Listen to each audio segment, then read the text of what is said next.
How to make butternut squash soup.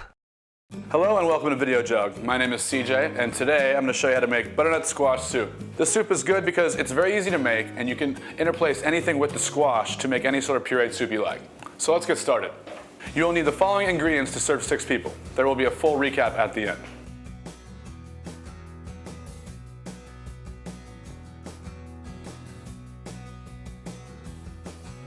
Step 1. Chop the squash. Here's the butternut squash. Looks like this. Right down here is where the seeds are, all right? So for this soup, I'm only cooking for about 6 people. I don't need this whole entire thing, so I'm gonna cut this off. Because otherwise you get like skin it and it's kind of a pain in the butt. So bam, it's gone. And then we gotta skin this. I kind of just hold it vertically, run my knife down the side, use your knife, slicing, not just pushing down or else you might hurt yourself. Sharp knives also help. And it's kind of cool because this whole product right here can be used. You can use it so many different ways. All right, now I'm gonna go down in strips here to make some cubes. There we go.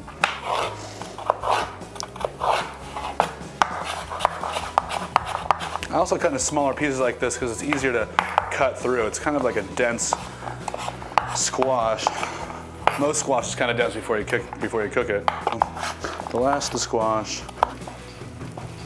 I'll put this in the bowl. Okay, and I've got some onion here cut up in the same size too, and that'll be going in also. All right, let's go cook. Step 2. Saute onions and squash. Okay, so here we are. We got our pan nice and hot. We got our cube squash. But first we got to saute up our onions. So a little bit of olive oil here in the pan. You can start clinging things around like I just did if you want. Here we go, and here we go with our onions. That's a nice sound.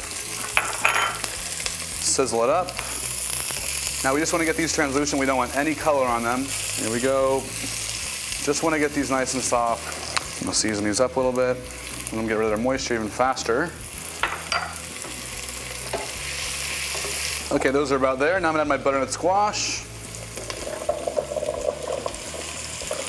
Here we go. Gonna want to coat that with our olive oil and onion mixture. Then just saute this for 2 or 3 minutes. Step 3. Add the broth. All right, this is nice and sauteed now evenly. So we're gonna go ahead and add some chicken stock. Probably about, I don't know, say 3 cups. There we go. You don't want it to taste too much like chicken. It is like a vegetable soup. And you can also, if you are vegetarian, you can just add vegetable broth. Also, I like to add a little bit of water because to keep that butternut squash thing alive. We don't want to overdo it with the whole chicken number. This is gonna come to a simmer and simmer until everything's soft, probably like 15, 20 minutes. Step 4. Puree. All right, the squash is now softened and the soup is cooled a little bit. I'm gonna puree it now in a blender, so I don't want it too hot, it'll also explode, and although it'll be really funny for you, it'll hurt me and disfigure me. I'm only gonna ladle in about 2/3 of the way up the blender because it still is hot and it still has the ability to hurt me, or explode rather. I think that's good for the first run. All right, put it on our blender, secure it. I'm gonna put the lid on and start to blend, but even though I have the lid on, I still also wanna go ahead and put a towel on top here and hold it so it doesn't explode all over me. That'd be embarrassing.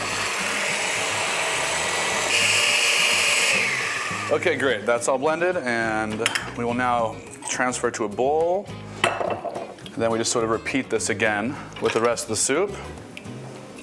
Now, one thing we do in restaurants that a lot of home cooks don't do when they're blending a soup is we blend it a long time. That's why it's nice and like just velvet. So make sure you go ahead and blend it as long as you can. Just looking at the soup right now, it's a nice puree, but it's far too thick. And I'm gonna add a little bit more stock.